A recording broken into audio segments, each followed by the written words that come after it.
All right, well, as Tara said, we are at quorum, and I do have just a little bit past 8:30 on my computer, so we'll go ahead and call the meeting to order, and I appreciate everybody's time this morning. We've got a pretty packed agenda today, so and everything that we're talking about today is in the agenda packet that Tony sent out as well. So just an FYI on that piece. Do we have any self-identification of members? Any member with a potential conflict of interest at this point? Okay, hearing none, we will move on to the approval of the February 9th minutes. Those were in your packet that was sent out as well for review. Do I have a motion for approval? This is Shannon. I motion to approve the minutes. Thank you, Shannon. Do we have a second? This is Randy. I second the motion. Thank you, Randy. All those in favor? Aye. Aye. Any opposed? All right, the minutes stand approved. We're going to move on to some programming updates, and we're going to start out with our incumbent workforce discussion. And Tony, it looks like you're going to lead that one. Yes, in your packet is an incumbent worker policy. Now, this isn't necessarily new to the area, but we have not used this in years. So we thought we would give it just a little update. It really hasn't changed. It aligns with the state policy. Exactly, we didn't change, basically anything at all. And the incumbent worker policy is designed to assist companies in averting layoffs, which is what we are seeing is needed now that we're kind of coming out of the pandemic. And I am going to turn it over to Kimberly Rossetti to talk a little bit about what the companies need.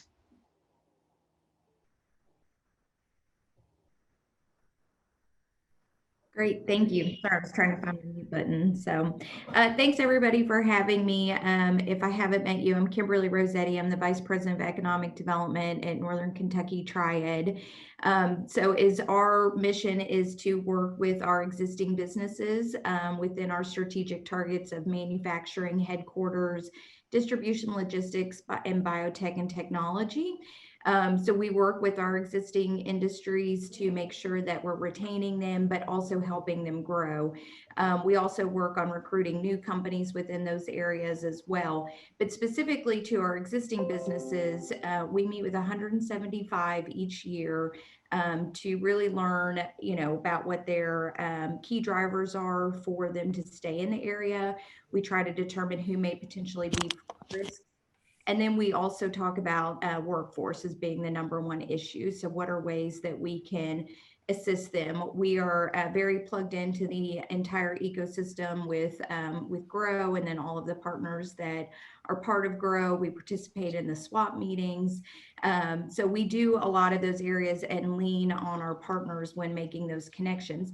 However, right now, as COVID is, as we're starting to grow out of COVID, a lot of companies are trying to figure out, one, how do they, upskill or train the current employees that they have, or how do they even bring back on some employees that may have been laid off during the pandemic, but also still need some upskilling. One particular example, I'll keep the company name confidential just because they've asked us to do so, but many people on this call have been on a team meeting with them, but it's a existing manufacturer in the aerospace industry. So they have been hit very hard. And now a lot of the work that they're doing, they're trying to figure out how to add in some more robotics, be more efficient. And they don't necessarily see that as being a decline in their workforce, but they're having to retrain their workforce now who are physically picking up pieces of the parts and moving them from one place to another. Now, a lot of that will be done through robotics, but they will need to learn how to troubleshoot, mechanics, different things like that. So that's just one example that we met with recently to talk about how can we help with some training on that. And so, as all of our companies, as we meet with them, we always talk about the Bluegrass State Skills Corporation funds, which are a great resource, and then also the Gateway funds. But unfortunately, in Northern Kentucky, when companies apply for those BSSC dollars, we are sometimes at a disadvantage because we are a more affluent community compared to other parts of the state. So those companies get a lower rating. It's all based on a point system of where they stack to be able to apply for those funds.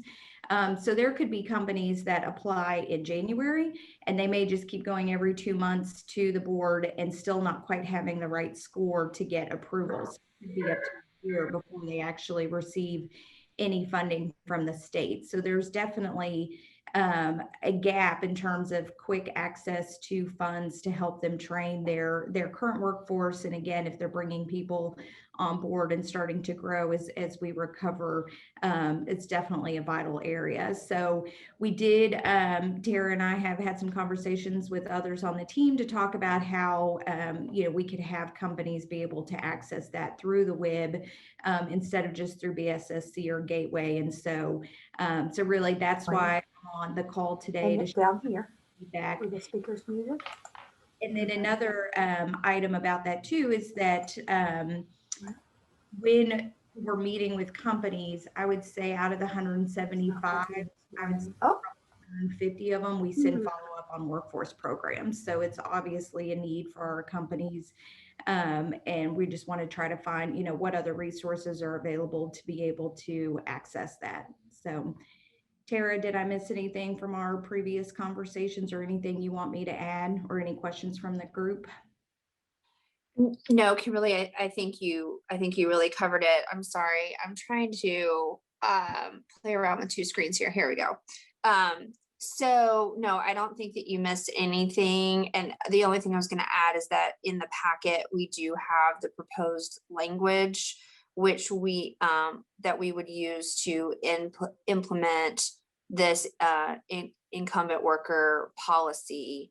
And, it would be based upon the federal WIOA law, what it allows, as well as some of the state rules around this. And we base this on existing policy that Lincoln Trail WIB that they used. But I definitely think, as we look through some of the challenges of reaching job seekers, we've had a decline about individuals that have come to us, but we're still hearing from companies that they need their employees to upskill. I think this is a great way overall to continue to support our workforce and our employers, and rather than doing it, I had a time that I was in real estate, you think about spec, rather than kind of training people maybe, and we're not sure if they're going to take us up on the opportunity. This is a really great opportunity to make sure that our employers are getting the workforce that they need. Okay, Tara, I would like to point out to the group, just so that, everyone's aware, that there is employer match requirements.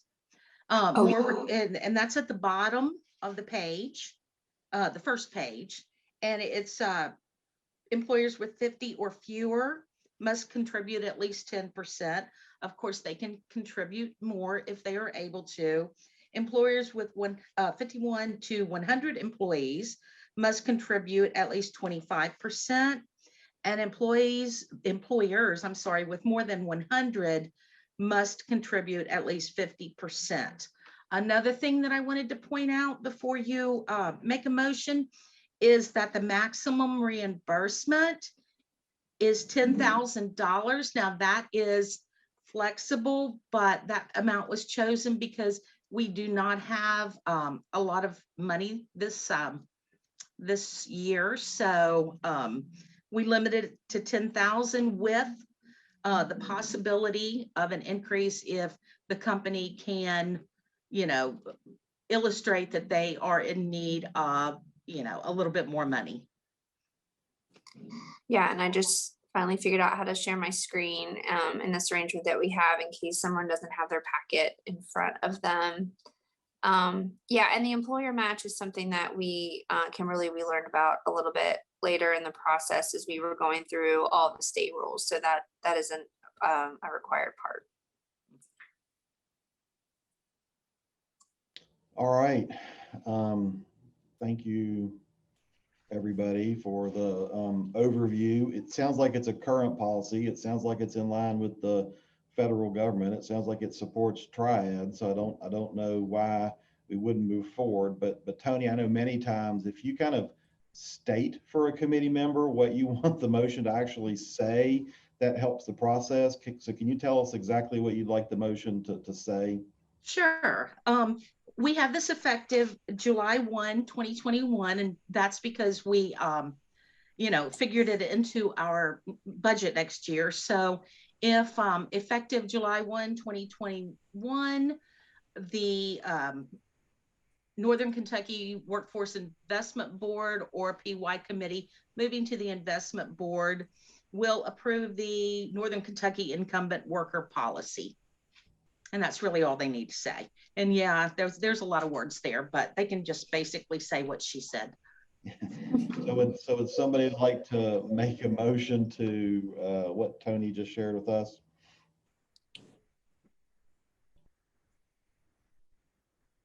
This is Dave Schroeder. I am here, Tanya. I was a couple minutes late, but I'll make that motion.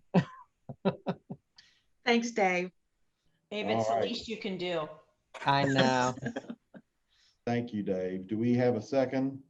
This is This Christy. is I Katrina. second. I'll second. We got a whole bunch of seconds. It was slow in the first, but lots of seconds. I didn't hear anybody, to be quite honest. Tony, did you catch anybody? I caught Christy Henry, so we'll take Okay. hers. And thank you, everyone else. All right. So all those in favor, please signify with an eye. Aye. Aye. Any opposed? All right, looks like the action passes. So we will move on to the next item on our agenda, and that's an update from the Brighton Center. I'd also like to remind the committee members, if possible, if you're not talking, to mute your microphone so we don't get interference when others are speaking. Thank you. Thank you, Jamie.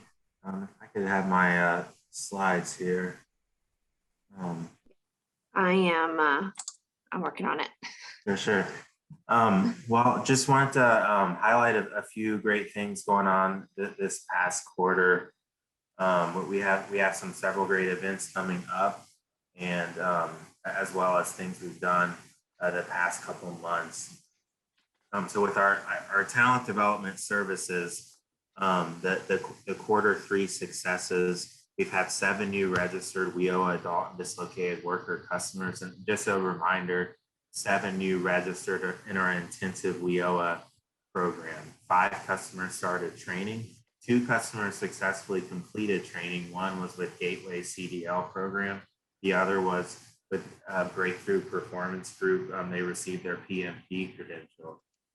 Through our Northern Kentucky Career Link program, our National Dislocated Worker, we've had 3 registered customers and 5 placements. So we're really pleased about that. We're all gearing up for our UI customer outreach this week as we open our doors in Kentucky Career Center Covington, April 15th for our unemployment customers. So we have several great strategies in place to conduct outreach with our customers. Some workshops and events we've done in the past quarter. So we presented to Transitions Inc. staff recently, which will pave the way to provide more services for those in recovery and transitions programs. We're continually working with the Glass Class workshops. Glass Class, as a reminder, is in partnership with Housing Authority of Covington. We've had 50 participants earn their Kentucky Essential Skills credential, which means 50 earn critical soft skills for the workplace. We're continuing our Job Search Success series at our Brighton Recovery Center for Women. And we've also had a workshop this past month at Northern Kentucky Scholar House. It was virtual, and as you can see the picture there, it was on Zoom. And we had a great time with our customers at our Brighton Center, Northern Kentucky Scholar House. Next slide, please.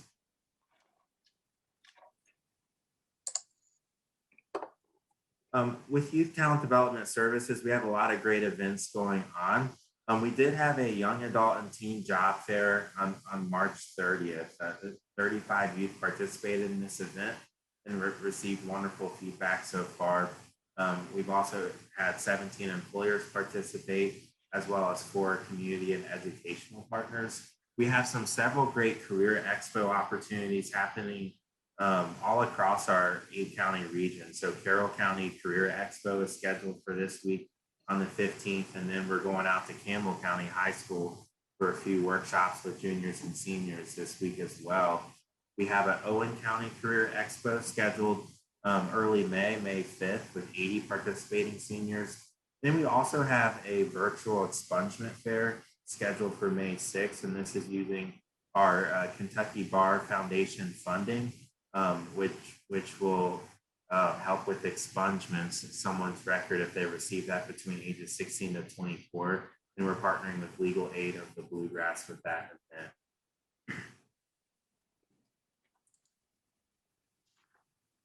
We have a few upcoming cohorts with the Youth Talent Development Services program.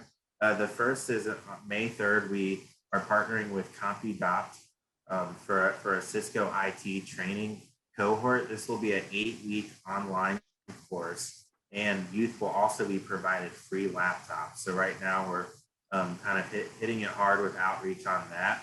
And then starting in June, we're partnering with Gateway Community and Technical College, where we're doing a welding certificate program. So this will be the welder's helper credential.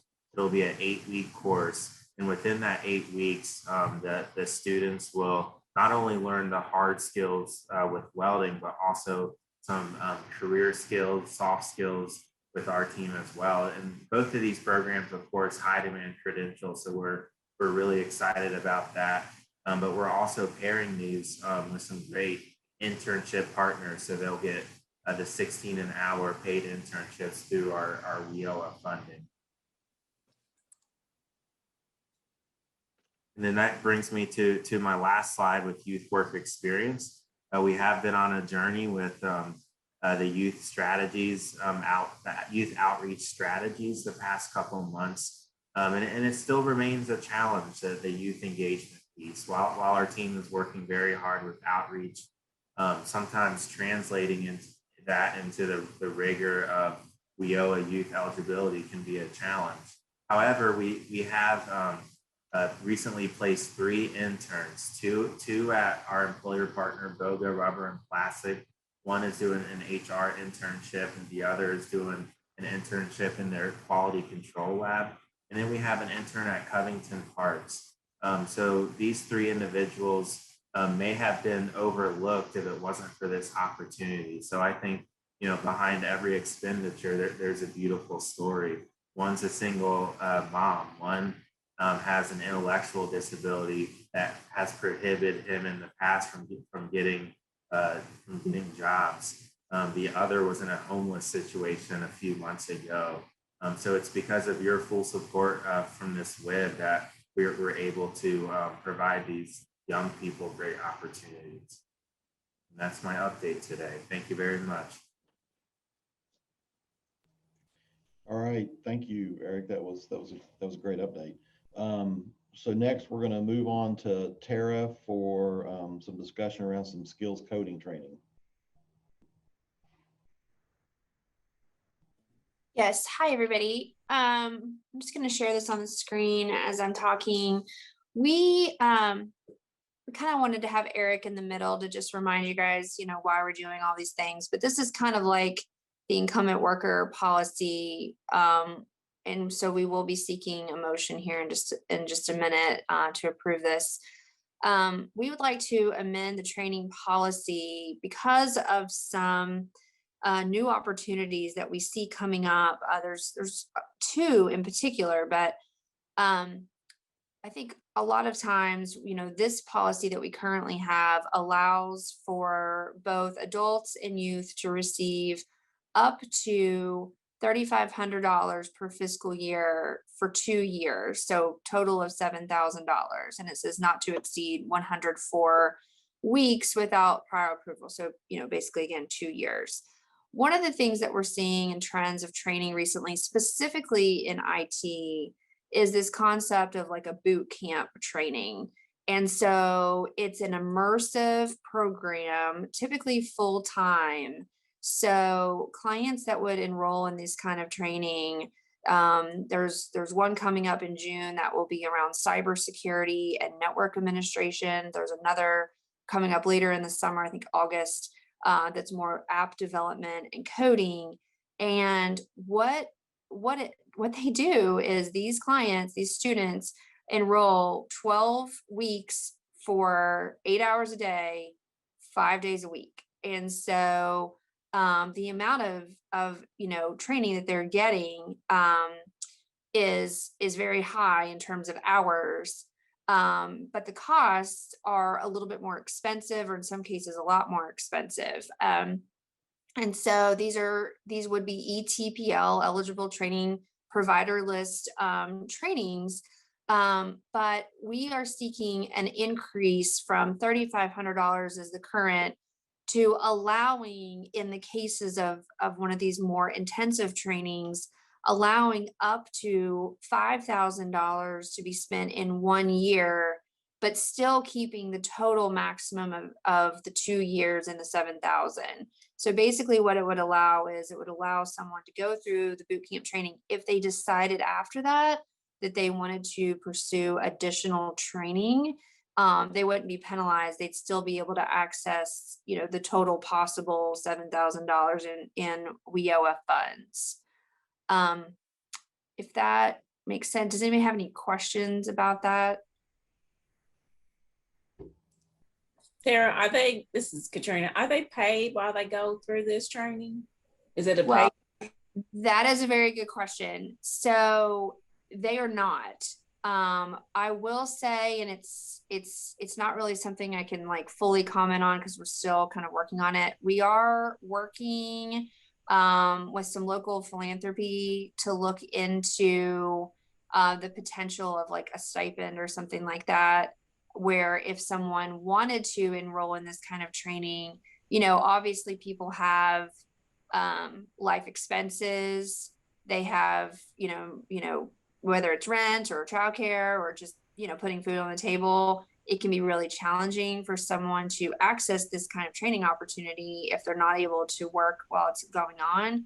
And so, Katrina, I'm glad you brought that up, because from an equity standpoint, I think we really want to make sure that we allow, everyone who can to take part or who's interested. And I will say that these kinds of trainings often have a little bit more of an applicant process. It's more of a screener, just to make sure that the person has kind of the acumen they don't have to have prior experience, but kind of have the brain for puzzles, if you will, because that's kind of what typically makes someone successful in terms of app development. But we have applied to the state for our WIOA statewide reserve dollars to access laptop loaner program for any client that would not have access to their own laptop. And like I said, we are pursuing with local philanthropy the idea of some kind of life stipend. It would be more of a pilot. So Tara, in the document that you have up on the screen, you've got the 2 bullet points at the top that are our current wording.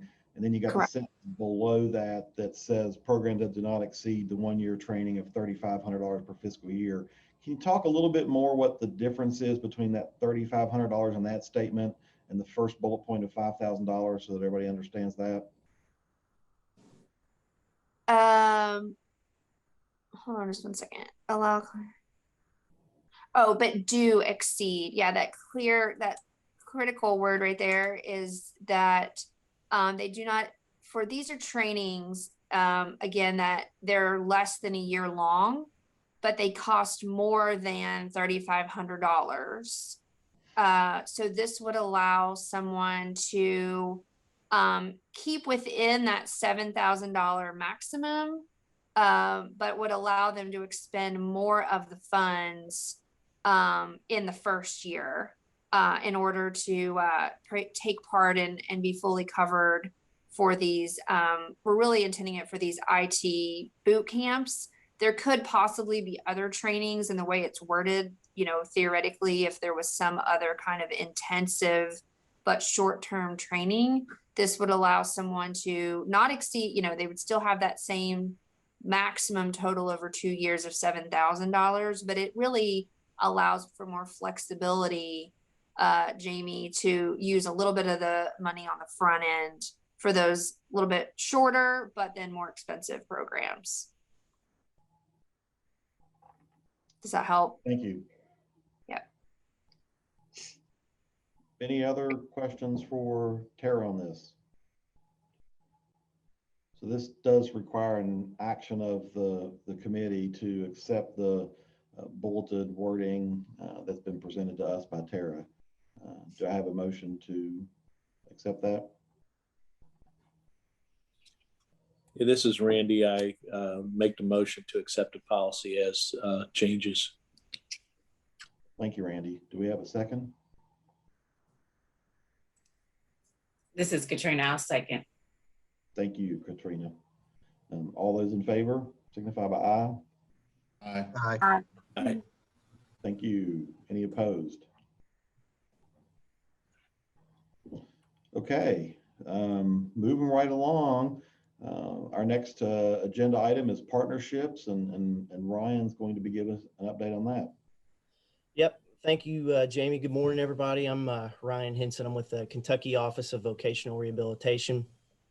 I guess just kind of following up from our last meeting when we were talking about the local strategic plan. Tara had kind of brought up the verbiage in WIOA about providing services to job seekers with disabilities.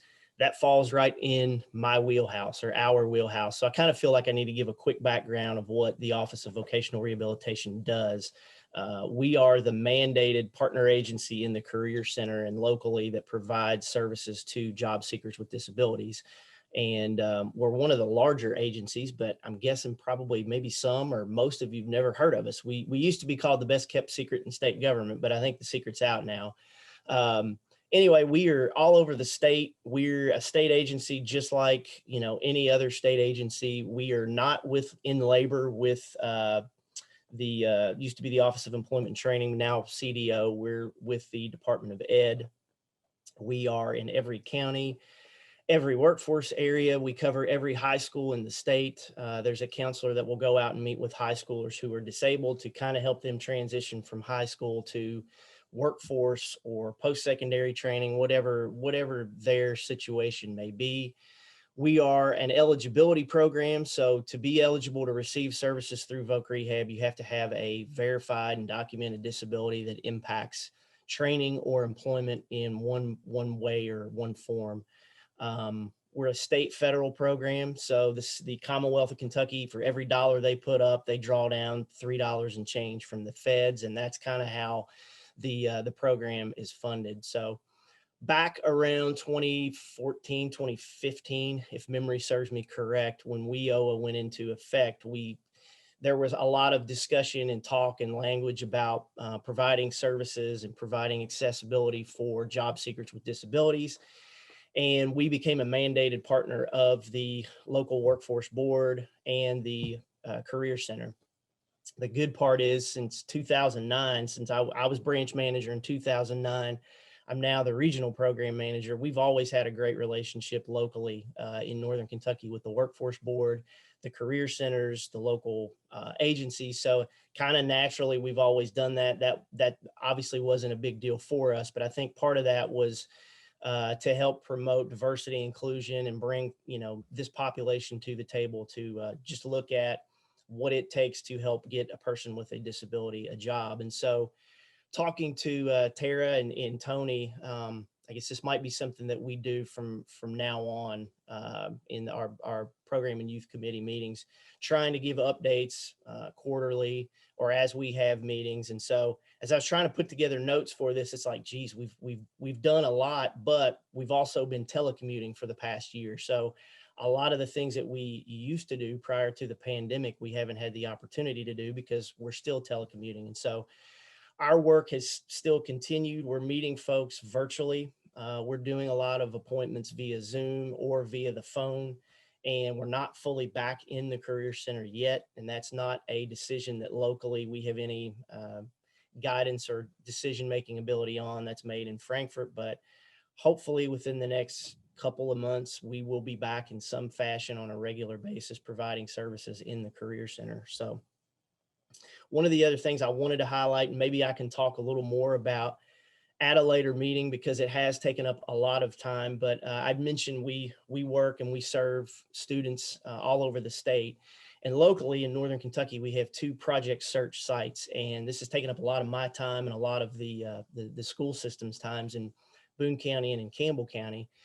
But we've been able to provide services through Project Search, which is a program where we take a high school, voc rehab, and an employer, and it's basically an immersive 1-year-long experience where students can go through different rotations at that employer or internships in different departments with that employer. And so that's taken up a ton of time. It's probably not something in 5 minutes that I can get too in depth with, but hopefully at a meeting down the road, we can talk a little bit about that. But that's taken up a lot of time figuring out how do we provide these services virtually when an employer won't let us back on campus. One of our host sites is Northern Kentucky University, which partners with Campbell County high schools. And so their graduation for Project Search is going to be coming up. But that's kind of what we've been doing in addition to trying to provide services virtually for the past year and change. And I guess that's really all that of an update that I could provide at this point. I'd like if Tara, if there's anything else you can think of, or Tony, are there any questions about anything else at this point? I'm trying to keep it to 5 minutes and not just keep rattling on here for no Brian, period of time. do you want to maybe just mention briefly kind of how does it work for somebody if there's a client that comes into the Career Center, like what that sort of relationship is between, you know, how they walk in and get referred? Sure. And then they also maybe if they ever get WIOA funding and just some of that stuff. We have time. Sure. So as if a person contacts, let's say, and I know the folks at the front desk of the Career Centers, they usually do a really, really good job. If a person walks in or calls in, you know, what can we help you with? If they do mention that they have a disability, or if there's any hint that they, you know, they have trouble reading, whatever the situation might be, typically they're going to throw out, hey, why don't you talk to this individual with the Office of Voc Rehab. So we would take the individual's information. It would typically be written down or shared with one of our staff I should have mentioned, we have staff in Covington and in Florence. And then we go from there. A counselor would contact that individual. We would set up an appointment for them to come in, fill out the application for services. Our counselors, which I can brag a little bit, it's not like this statewide, are all highly trained. They all have master's degrees. They all meet the national certification for rehabilitation counselors. They would go through a process of gathering medical records or whatever other documentation needed to show that the individual is eligible for services. And then we would sit down with that person and tailor make a plan for employment based around their needs, skills, disability, whatever, and hopefully get things moving. So we have also kind of mentioned or failed to mention, within the last few years, a lot of employers have reached out to us that want to promote diversity and inclusion in their workforce. And so they want to include individuals with disabilities in their workforce. Some folks look specifically at the tax credit, work opportunity tax credit as a reason why, and that's fine. We help with that paperwork as well. There have been so many, I mean, you know, the Brighton Center staff, we work really, really well with them because a lot of times we may refer someone to them to get training through WIOA, and they're getting that help from Brighton. And on the same time, they're getting help from us with all of the unique services that we can provide.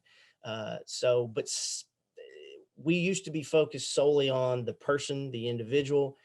Since 2015, and certainly within the last couple of years, we've shifted from the person, the individual, to the individual employer, because we're hearing more and more from employers that, hey, we want to do this, or hey, we've got this individual, he's worked here or she's worked here for X number of years. They've acquired a disability. Can you help us? And yes, we can. So those are some of the things, just again, off the top of my head, trying to keep it brief here, that we've really focused on in the last couple of years. That's super helpful. Thank you so much, Ryan, for that update. We did have one question in the chat, I believe.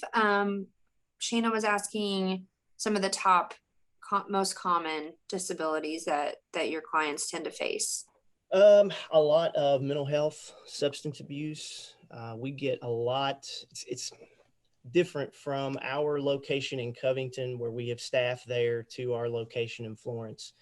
It's a different clientele, but I would say a lot of mental health, substance abuse. We've worked pretty closely with the ex-offenders who have, maybe the mental health and the substance abuse on top of maybe a learning disability, things of that nature.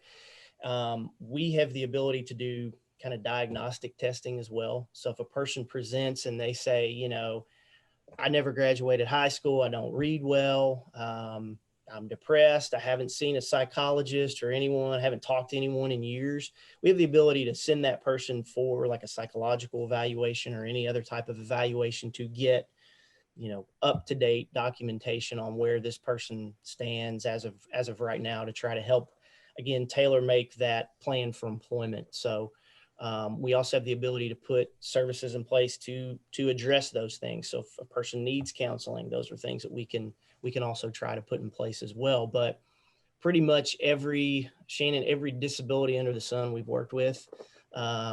We've worked with professional athletes locally. I don't like throwing out companies and employers, and really can't without a release of information, but we've worked with a lot of huge employers within Northern Kentucky and really statewide. So right now I serve on this workforce board, but I also serve on the Bluegrass Workforce Board.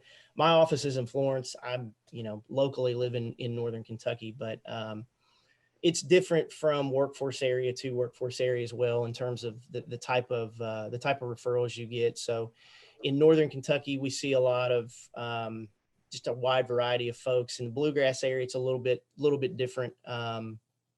We get a lot more mental health and kind of physical disabilities more so. So, but pretty much anything and everything under the sun, we've worked with that.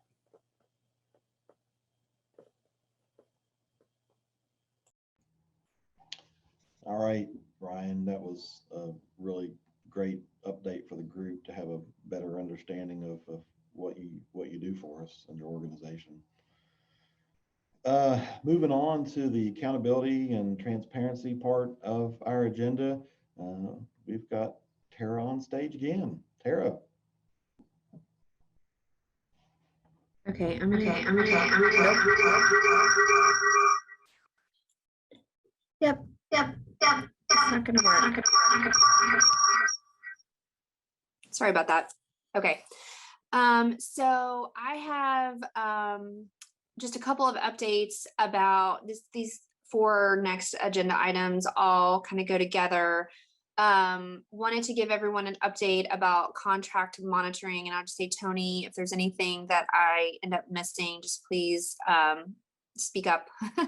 But I did want to let this group know PY committee is responsible for our RFP process, and then therefore also responsible for making sure that you go over with you our contract monitoring. So just for any new board members, what that means is once a year we actually go through a process where we check in with our subcontractor, which again is Brighton Center, and we kind of look through all the various elements of that contract and make sure that it is all going well.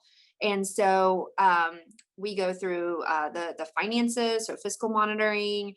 We go through the sort of the contract overall and make sure everything's going well. We go through direct services. So that would be adults, dislocated workers, and youth, and actually dig into the client files. And then we also monitor the operator. So it's a fairly lengthy process, and I'm very pleased to tell you that it went very well this year. There were no findings. There were a couple of learning opportunities. I know that those of you who have been on the board for a long time hate the words key suite, but it yet is always, you know, kind of something in the background that we're having to deal with. That is the state platform where we're having to enter, where the Brighton Center talent development specialists enter the client details. I am actually pleased to share that there are some learning opportunities this year of some ways that we can make that platform work a little bit better for us. And so Tony and Melinda were able to work with the Brighton Center staff on some learnings about that, which was a good outcome, I think, from the monitoring. And then the other thing that I would just say, and again, no findings, everything looked really good. We are kind of watching the capacity issues for the operator regarding the social media requests. You know, part of this contract is requires the operator to be doing a lot of the social media posting for the Career Center, and with the cuts that have been had to made financially over the past couple of years, that's really a big ask. And so they're actually handling it really well. But as somebody who, you know, has a communications background, I just know what a weight and that is on them that we're asking for. And again, they're meeting all the requirements and getting it done. So it's not that it's a problem on the end of the operator, but just from a staff capacity standpoint, it is something that I've been watching because it's something I worry about. I don't want to, you know, have just way too much for any one individual to do. But that's really everything. The whole contract monitoring is fairly lengthy, and it is in your packet. So if anyone looked over that and had any questions, Tony or I could take that for you now.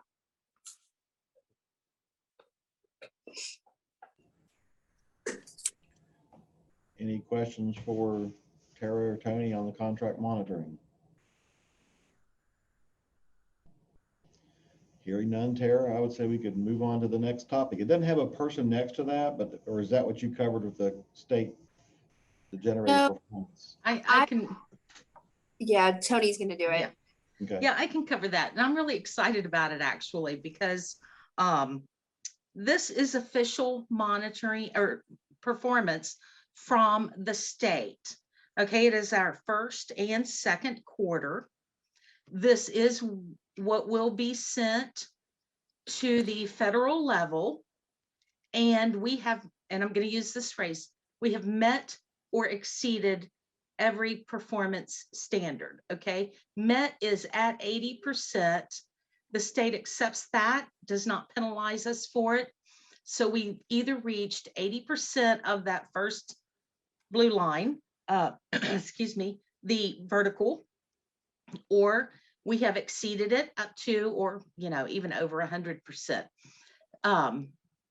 So yes, that the vertical blue line, and then over the next chart, thank you, Tara, for pointing it out, is our first and second quarter performance. What I really want to point out here, it's all great, but I really want to point out the medium earnings. I mean, we far exceeded what the state expectations were for the median earnings. And I think, you know, it just is a testament to how much our clients are getting paid, which is fantastic. I want to say that this is divided into regions. I think it's 4 pages long, maybe 5, no, 4 pages long. It is divided into region. I want to give David a shout out because he put this together and it looks great. So if you want to take the time, and I'm not going to do it because we don't want to take up that much time in the meeting, but if you want to take the time to compare our numbers across the state, across the region, or just with another area, you can do that using this chart. If you have any questions, certainly contact myself or Tara, and we will be glad to go over them. But I think really the big story here is that we have official performance that came out of Key Suite, and it looks good. So any questions?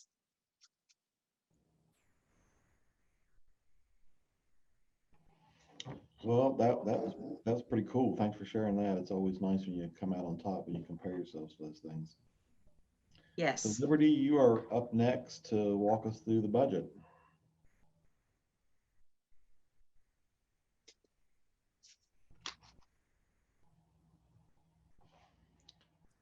And I'm gonna pull that up now as well. Sorry, I was on mute there. Okay. So we're getting ready to look at our preliminary FY 2022. As a reminder, this budget, there are no concrete numbers at this point in time. We've made our best estimate with regards to carryover, and we're using planning figures that were provided by the state as to account for the potential revenue for FY22. Tara, I don't see it on this. Oh, I'm so sorry. That's okay. There we go. There we go. Okay, so the projected carryover overall is 776,709.83 for the WIOA portion. National Dislocated Worker Grant, we have a very large number there, as we've had a little bit of difficulty spending that in FY21. So again, this is projection based off of current year expenditures, annualize the number. So this is my best guess at this point in time. At about August, we'll know what our actual carryover is going to be. Well, the only thing I would share is those that have been on the committee for a while is that, you know, I've heard you say your best guess, but your best guess is based upon years of doing this. So, you know, it's a pretty good estimate of what we're looking at from a projection standpoint. Yeah, I do put some thought and some time in to coming up with these numbers. So thank you for that. And then the projected allocation. I do want to point out these are, I'm using planning figures that the state provided for us for dislocated worker, adult, and youth. And I do want to point out that overall with those three funding sources, we are projecting to receive a total of 145,000 less than we received in FY21. The rapid response, we are using the number that we received in FY21 for that. And then the trade training, we only have a few clients, so that should be all that we need for the training for FY22. Over here. Yeah. Yes, and we would have been able to apply for trade case management dollars, but because we have so few in that program at the moment, that's a very specific kind of dislocated worker where their company has been impacted by federal trade standard or federal trade laws. We just don't have any, I mean, it's a good thing that we don't have any companies going through that right now. So we don't have any clients there, but unfortunately that does mean that we don't get those additional case management dollars. So sorry, I just want to put that in there, Liberty. Thank you, Tara. And I'm going to go ahead and turn it over to you. Do you want to cover the bottom portion? So as Liberty mentioned, we actually did make you guys this fun chart, but then we're here at this spreadsheet, so we're just going to stick here. But you know, it is a little bit frustrating to get planning dollars with such a severe cut of $145,000. It's a big cut, and really want to say thank you to all the team members at the Brighton Center for going through and trying to think through with us what that might look like. It's not a good time to have fewer dollars, especially when we talk about, you know, the things we talked about earlier in the meeting with the needs of employers, and we still have fewer individuals employed than we had prior to the pandemic. So I was just going to walk you through sort of here, just point by point. You can see here the planned, we kind of stick here in this column. The budget plan is to keep the operator at $200,000 and direct services at just over $1,007,977. We are, we always anticipate getting some rapid response local assistance dollars. That rapid response is when a larger company has a big layoff, and we traditionally get those funds. We do anticipate actually applying, this is how much we received last year, so it makes for a better planning number, but we do actually anticipate applying for quite a bit more than that this coming year, so that we are able to hopefully offset some of the losses of the planning figures. We continue to feel that our data that we get, that David does in terms of jobs EQ, labor market information is important. So you'll see that under 4,300. We do have some money currently in the budget because this is what we would like to do we're calling it outreach, but it's really getting the word out about all of the services of the Career Center, and some of the, like, especially the National Dislocated Worker Grant and some of the other just sort of high level work of the WIB. I will say that if we, for some reason, don't have the ability to get in the rapid response funds that we're anticipating, that we'll probably need to cut this, just so you know. This is kind of the aspect of it being planning figures.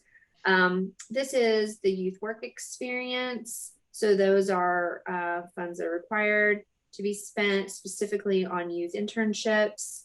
Incumbent worker, this is what you talked about this morning. We're budgeting $70,000. So just for perspective, that would be about 7 companies if they all took the maximum. We've also had more companies indicating an interest in on-the-job training, which would be hiring new employees and then having some funds available to train them. So we put $20,000 for that. Educational career enhancement funds are, I think that's youth training, right, Tony? Yeah, $50,000 for those dollars. And then the ITAs is the adult training, either adult or dislocated worker, but it's basically non-youth. So we've kept that at $175,000. So that gives us some carryover and some ability to be flexible if additional issues or things would come up. Does anybody have any questions?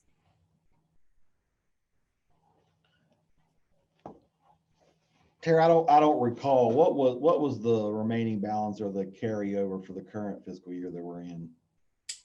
Oh gosh. Do we have the KPI? We do. Yep. We That's absolutely. okay. If it's not handy, don't worry about it. I was just curious what it was. Actually, it's right here. So currently, up at the top where it says actual carryover, overall, was that number, that it was such a large number because of the National Dislocated Worker Grant. But if you look at just the WIOA formula funds, 663,158.96. So we are projecting to have a little bit more carryover because we've been a little bit underspent in our budget. So if I'm understanding you correctly, you're saying that we had 663,000 carryover last year compared to the 137 this year, which is a pretty significant difference. Let's go back to the budget. Back to the budget. Oh, we're actually projecting 776,709 in WIOA funds. Yeah, I was okay. Thanks. Oh, okay. I see. Yeah. Yeah, I mean, we definitely, as a reminder about our fiscal year, so we're on a July to June, but we actually, so we only get 2 allocations a year. We get one in July, that's a smaller amount, and then we get something that is referred to as the October allocation, because the funds are actually on a federal fiscal year, which starts in October. Those funds typically don't come until December. So it can be a little misleading, but you're right, Jamie. I mean, we have to have some remaining balance in here to have a little bit of cushion, because we can go a very long time without having any kind of allocation at all. Yep, I appreciate it. Yeah. So the staff have done a nice job putting together the budget. This is a action item that we need to have a vote on by the committee. So do I have a motion to accept the FY22 budget as presented?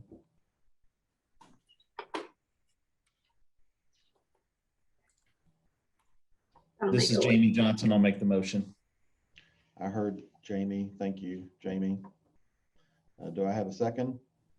This is Kevin Bonhouse. I'll second.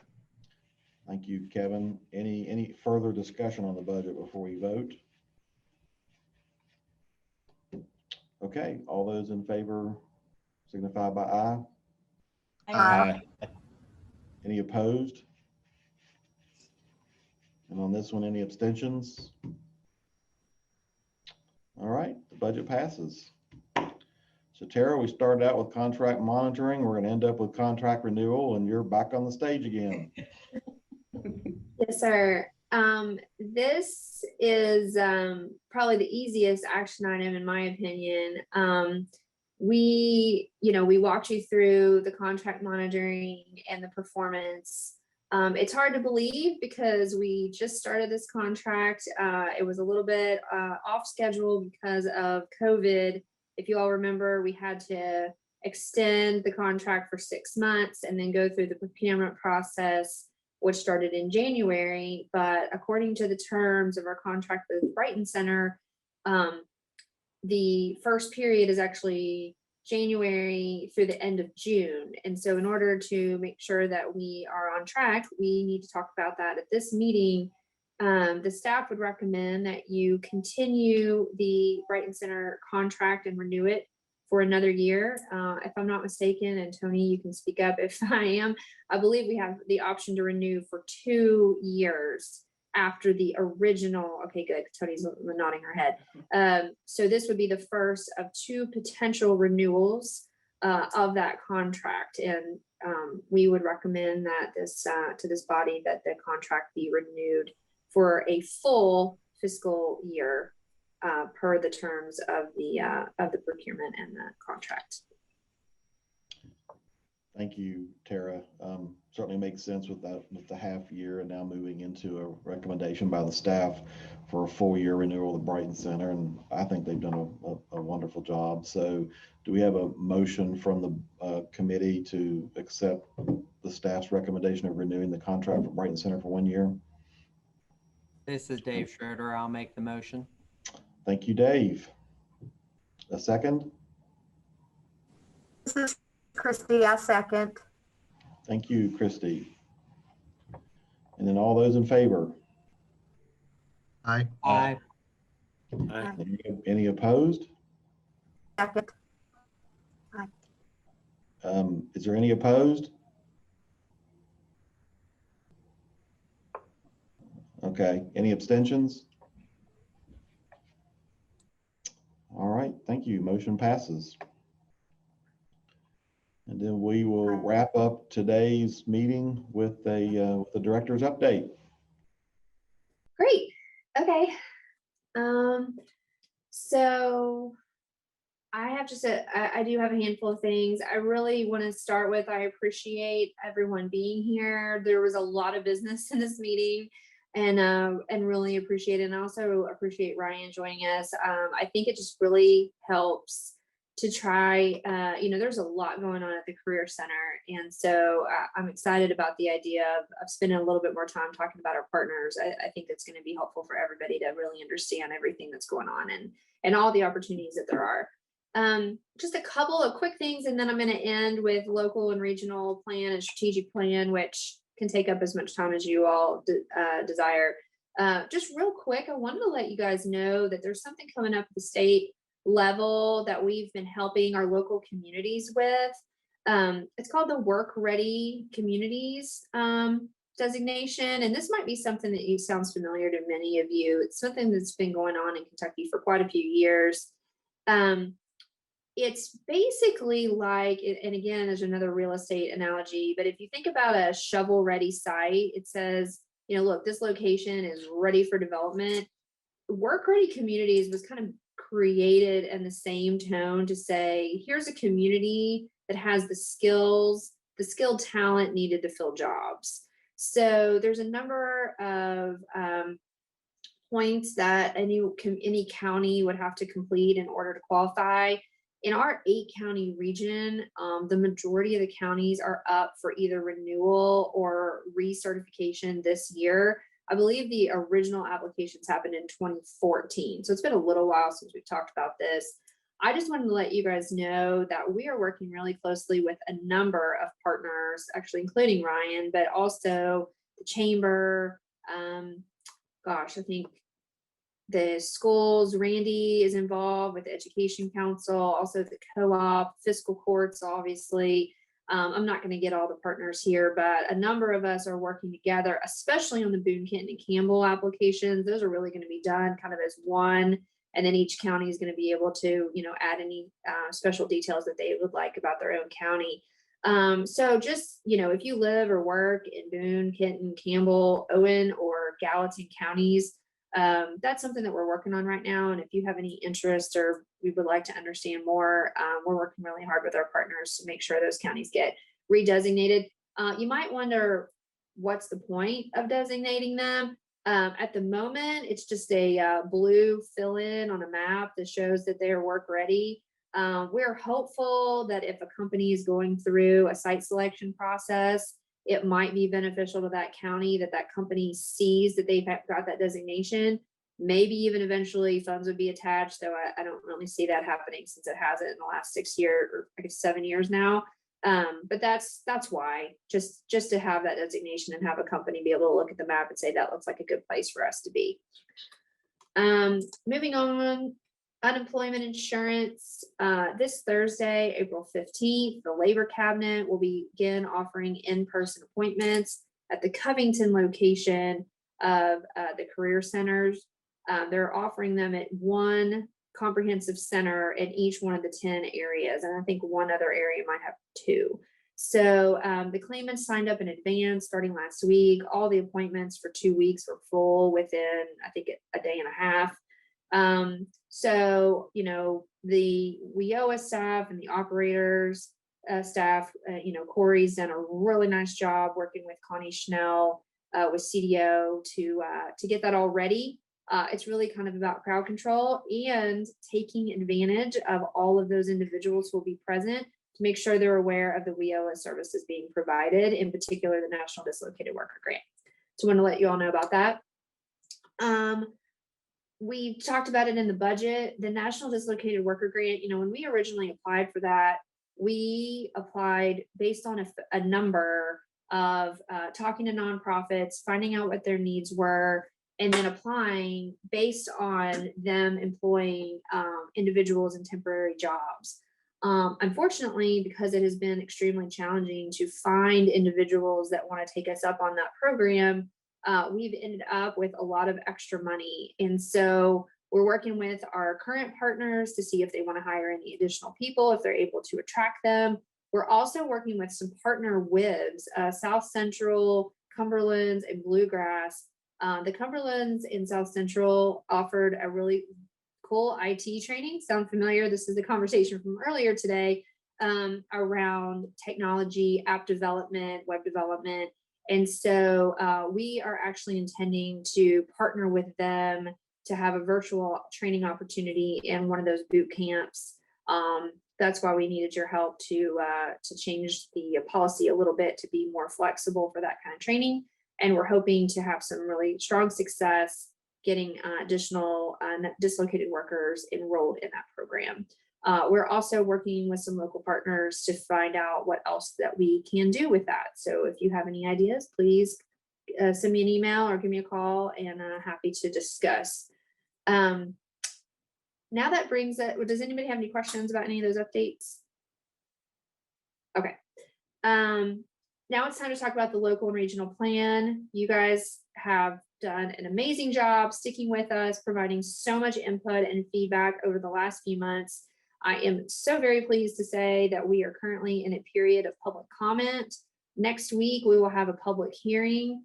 We'll just kind of go through we're not going to go through every single page. It's 123 pages, but we will go through some of the big ideas. If anyone is interested, feel free to tune into that Zoom. It's really just, to provide our partners and community members with an opportunity to ask questions and weigh in. And then there will be a special meeting of the WIB. We anticipate it taking 30 minutes or less to approve that plan. I mean, you guys have been working on it for months, so I don't think there should be anything in there that's a surprise at that point. If for some reason you haven't seen it, it is available on our website, so go take a look, please. And then we will have a meeting of our local governance board that we fondly call our LEOs, the local elected officials. They'll also be meeting at the end of the month, and then we will be on time to submit to the Cabinet for Education and Workforce Development. So that is great news. Dana Dobbs, board chair, and I worked out a plan where we would go through this comprehensive planning process and then use the learnings to translate into a new board strategic plan as well. The strategic planning committee has been working very hard on that. For all of you that are members of that group, thank you. We are making a lot of progress, and I do think we can stay on track to have the board review that strategic plan in May. Did just want to let you know there have been some updates to the vision, the mission statement. We're working on the value statement and almost done. We're adding a diversity, equity, and inclusion statement, as well as calling for the development of a diversity, equity, and inclusion action plan that will come, through the strategic planning implementation and the overall strategic plan. So since we have a couple minutes, Jamie, I was thinking that I could just kind of walk everybody quickly through the 4 themes that are developing of the plan. And if that's fine with you. Sure, that's fine. Cool. Okay. So when we think about the last strategic plan, it was, it was very tactical in terms of here is exactly, how we are going to do some of the work that needed to be done. And I think, one learning from the pandemic is I'd like to keep our strategic plan just kind of like one level up. And so the board can stay focused on these critical areas that are necessary, and then be able to make sure that we're hitting those at every committee meeting and every full board meeting. So there's 4 themes that have developed over the course of this process. One, I don't think should be, any huge surprise, is client services, right? How are we using technology in the delivery of those services? How are we responding to the changing economy? And how are we making sure that everyone is included? So to Ryan's earlier presentation, to the work that the committee is trying to do around diversity and equity, those are the kinds of things that are going to be covered under client services. The next, again, no surprise, employer services, and similar tactics, similar issues. How are we making sure that we're responding to our employers' changing needs? What does technology look like in that? Coming out of the pandemic, a lot of companies have had to change their business models. So how do we make sure that our career center staff are equipped to help those employers through what they need? And again, helping them have a culturally competent approach to being inclusive in their workforce. Third theme that's coming out is board governance. This is mostly seen in the MBO committee at the moment, but this is really something probably the whole board needs to be thinking about. How are we meeting benchmarks required by WIOA for board representation? How do we grow that bench of potential board members? And what's that local economic, intelligence, if you will, that we could get by having more employer engagement with the board, even if it's not a membership? Is it a committee, or what might that look like? Those are some of the trends and themes that have been coming out of the conversation.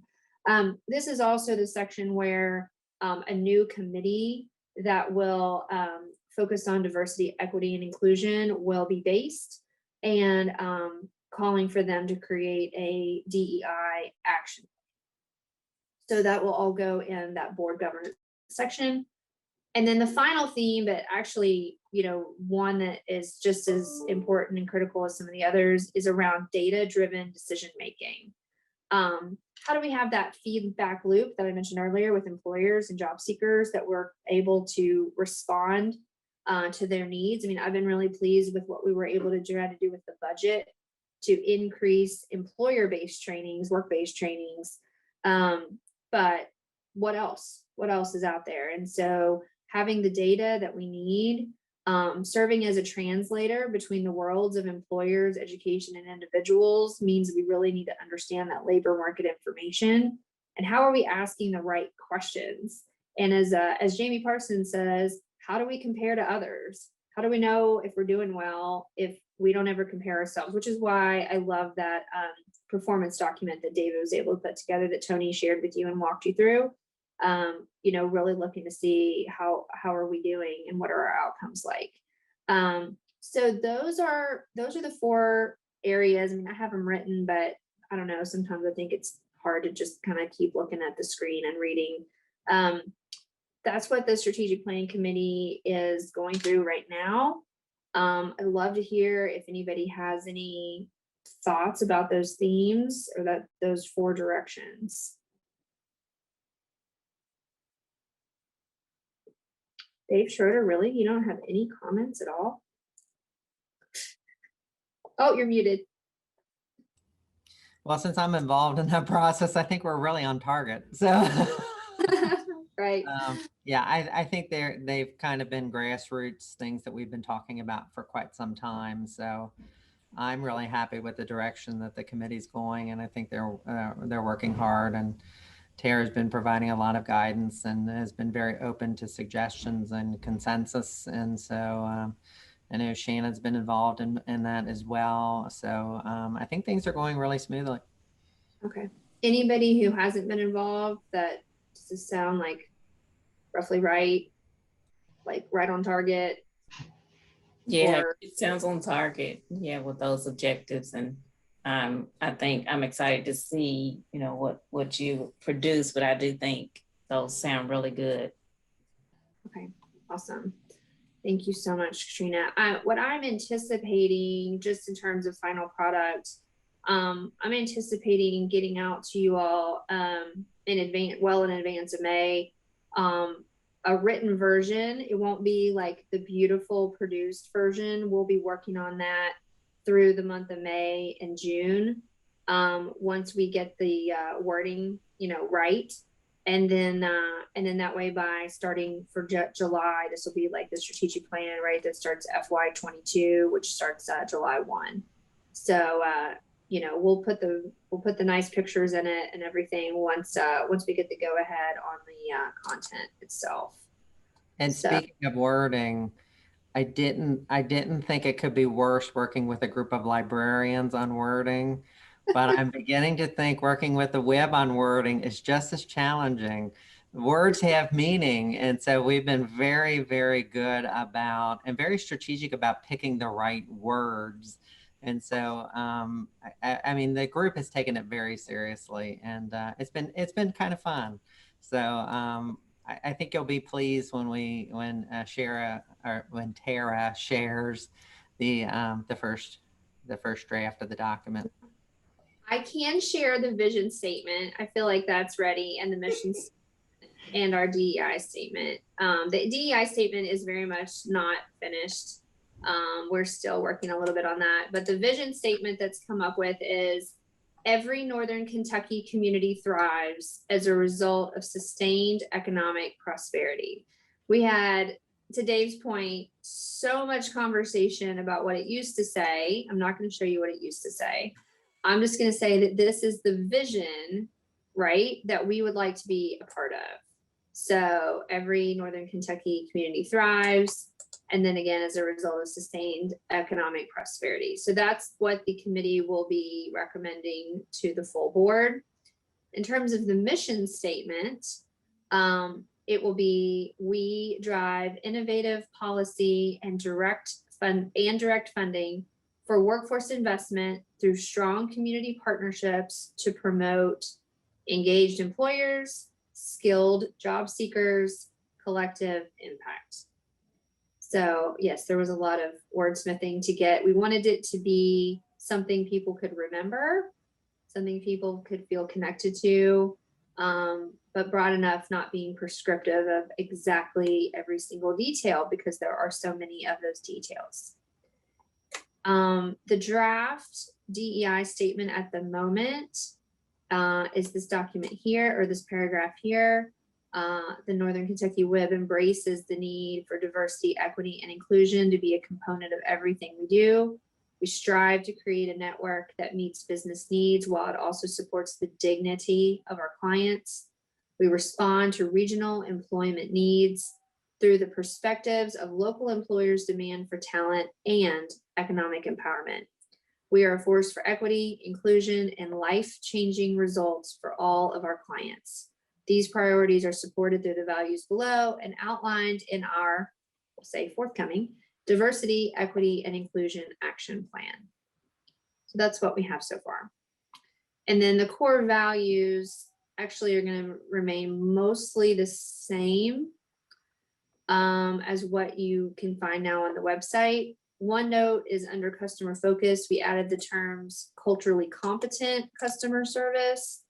Thought that was important. And then this is a value that we are revamping to point. I don't want, if someone doesn't see, like, you know, on the website, things are kind of spread out.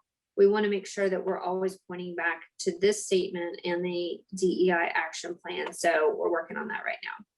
I just So wanted to, yeah, go ahead. I wanted to thank Katrina too, because I thought her document that she provided for our Yes. agency was really compelling. And what I liked in particular was the action plan along with the equity statement, like all in one document. So the committee spent a lot of time talking about, it's not just a statement just to put up on a wall. There's actually an action plan that, just like Tara said, that we'll point to. So people know that we're taking it seriously, and we know that we need to make improvements as a region in this area.